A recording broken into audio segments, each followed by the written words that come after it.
श्रोताओं नमस्कार। समसामयिक विषयों पर आधारित हमारे साप्ताहिक कार्यक्रम बातों बातों में के आज के अंक के साथ मैं विकल्प शुक्ला। श्रोताओं, छत्तीसगढ़ में विधानसभा चुनाव 2 चरणों में हो रहे हैं। इन चुनावों को स्वतंत्र, निष्पक्ष और शांतिपूर्ण तरीके से संपन्न कराने के लिए भारत निर्वाचन आयोग ने अनेक कदम उठाए हैं। इसके साथ ही चुनाव में आम नागरिकों की सहभागिता बढ़ाने और लोगों को मतदान करने के लिए प्रेरित करने के उद्देश्य से भी अनेक प्रयास किए जा रहे हैं। इन्हीं सब विषयों पर बात करने के लिए आज हमारे साथ हैं छत्तीसगढ़ के मुख्य निर्वाचन पदाधिकारी रीना बाबा साहेब कंगाले। मैडम, आकाशवाणी के इस विशेष कार्यक्रम में हम आपका हार्दिक स्वागत करते हैं और विधानसभा चुनाव से संबंधित इस कार्यक्रम में हम सबसे पहले यह जानना चाहते हैं कि छत्तीसगढ़ में जो विधानसभा चुनाव हो रहे हैं उसमें कुल कितने मतदाता भाग ले सकेंगे, यानी मतदाताओं की कुल संख्या कितनी है, इनमें से पुरुष कितने हैं और महिलाएं कितनी हैं। साथ ही यदि पिछले चुनाव यानी 2018 के चुनाव से तुलना करें तो प्रदेश में कितने मतदाता बढ़ गए हैं। आकाशवाणी के श्रोताओं को मेरा बहुत बहुत नमस्कार। विधानसभा निर्वाचन 2023 में वर्तमान में जो है 2 करोड़ 3 लाख लगभग मतदाता हैं और इसमें जो पुरुष मतदाता है वो 1 करोड़ 1 लाख 35 हजार है और महिला मतदाता 1 करोड़ 2 लाख 56 हजार है। तो आप देखेंगे कि महिला मतदाताओं की संख्या जो है पुरुषों से अधिक है और विगत निर्वाचन 2018 में 1 करोड़ 85 लाख मतदाता थे, तो अब लगभग 18 लाख मतदाता की बढ़ोतरी हुई है।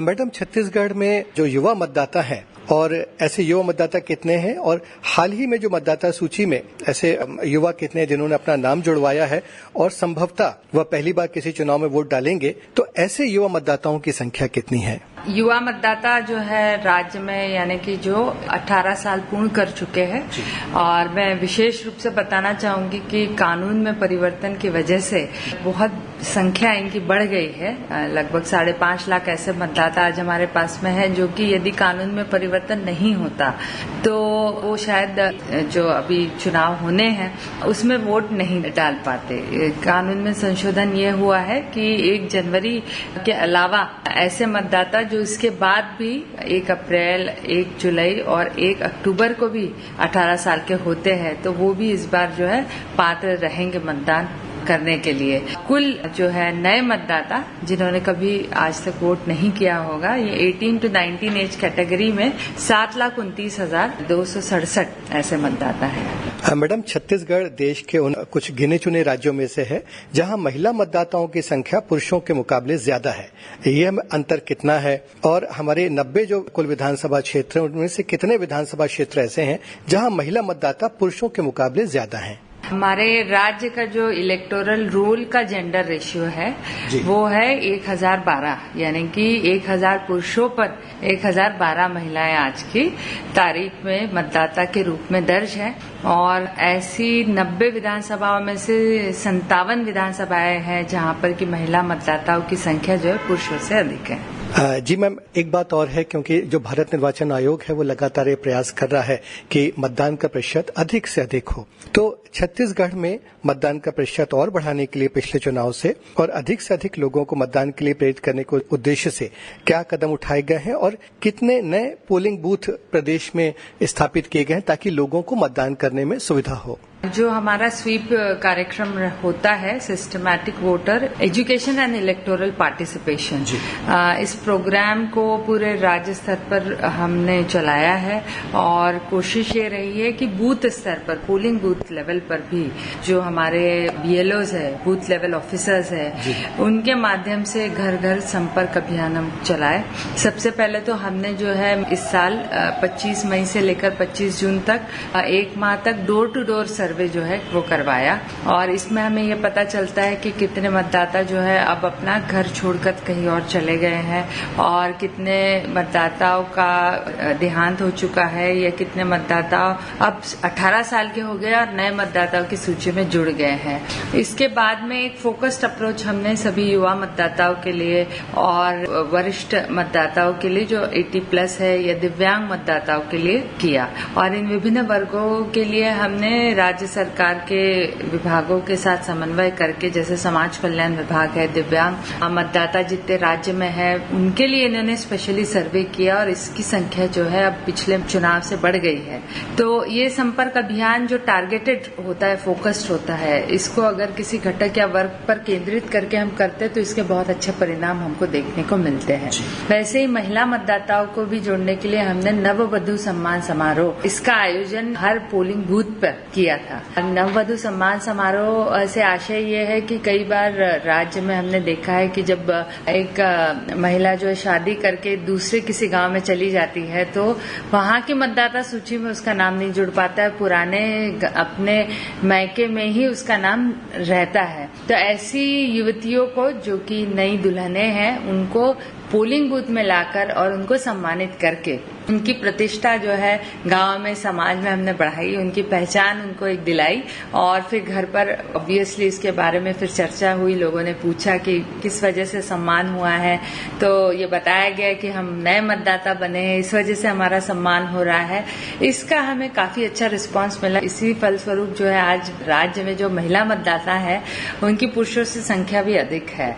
और बालिका महाविद्यालयों में भी हमने कैंपस एम्बेसडर स्पेशली नियुक्त किए। युवा मतदाताओं के लिए हमने 110 AEROs जो है वो नियुक्त किए, जो हमारे इलेक्टोरल रजिस्ट्रेशन ऑफिसर्स रहते हैं। यही नए मतदाताओं के आवेदनों का निपटारा हम करते हैं। तो इन प्रचार प्रसार माध्यमों का हमने उपयोग करके जन जन तक मताधिकार का प्रयोग वो करे, ये संदेश पहुंचाने का काम किया है। मैडम, भारत निर्वाचन आयोग ने एक नई पहल की है कि इस बार खासतौर से छत्तीसगढ़ में पहली बार कि जो 80 वर्ष या उससे अधिक आयु के जो बुजुर्ग हैं या जो दिव्यांग जन हैं और कोरोना संक्रमित जो लोग हैं उनको घर से ही मतदान करने की सुविधा दी गई है। इसके बारे में आकाशवाणी के श्रोताओं को बताइए। होम वोटिंग फैसिलिटी जो है, यानी घर से ही मतदान की सुविधा, इसको नवंबर 2020 से प्रारंभ आयोग ने किया है।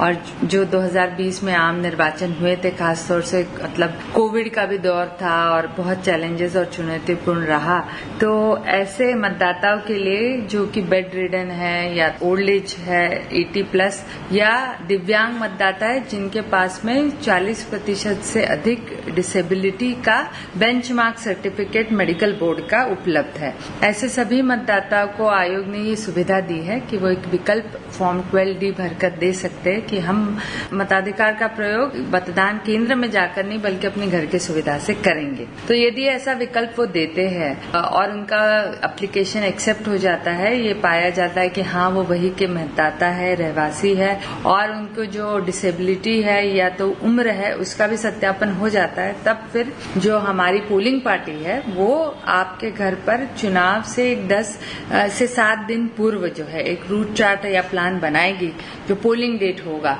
और उस रूट चार्ट के बारे में आपको बताया जाएगा और उस दिन फिर आपके घर पर आकर के पोलिंग पार्टी संपूर्ण गोपनीयता का पालन करते हुए बैलेट पेपर के माध्यम से वोटिंग आपकी कराएगी। और इसका बहुत अच्छा हमको प्रतिसाद भी मिला है और लोगों में इसको लेकर के काफी उत्साह भी है।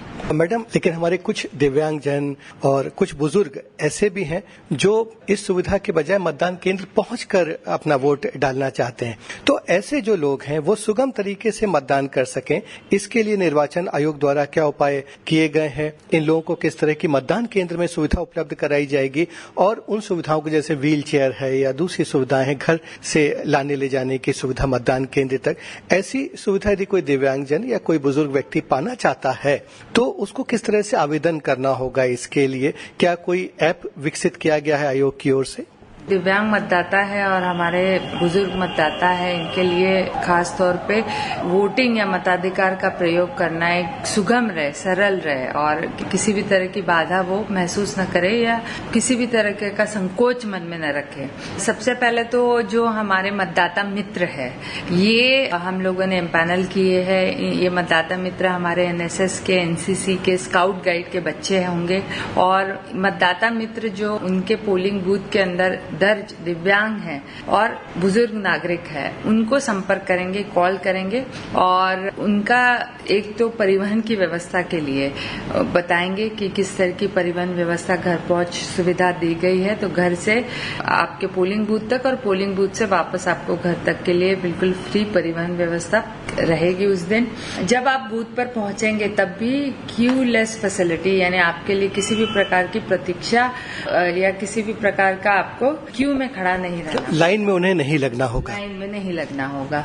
और वहां पर पहुंचने पर जो है बिल्कुल आपके मतदाता मित्र जो है आपके साथ सहयोग करके पहुंचेंगे।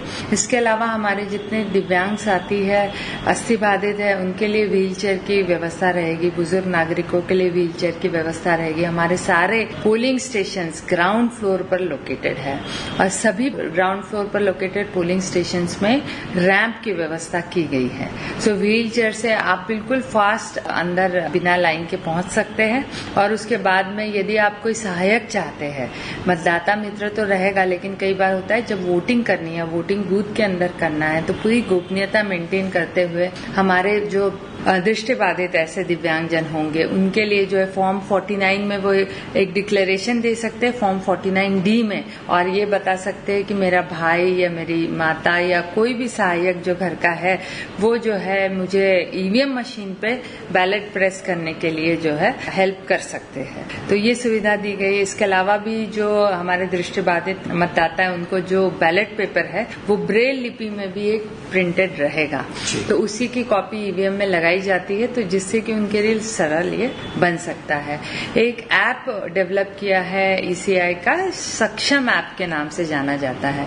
सक्षम ऐप के माध्यम से कोई भी मतदाता अपने आप को यदि दिव्यांग के रूप में मार्किंग करवा लेते हैं, यानी एप्लीकेशन लगाते, इसमें 40% का कोई रिस्ट्रिक्शन नहीं है, तो वो फिर पीडब्ल्यूडी मतदाता के रूप में वो सारे सुविधाएं ले सकते हैं पोलिंग डे पर, जिसका मैंने अभी उल्लेख किया है। और उनके लिए और सरल हो जाएगा, आपको तुरंत एक टेलीफोन कॉल आ जाएगा हमारे मतदाता मित्र से और उनके माध्यम से फिर आप जो है to and fro transport facility, queueless without waiting voting and आपका जो एस्कॉर्ट है वो भी आपको मिलेगा।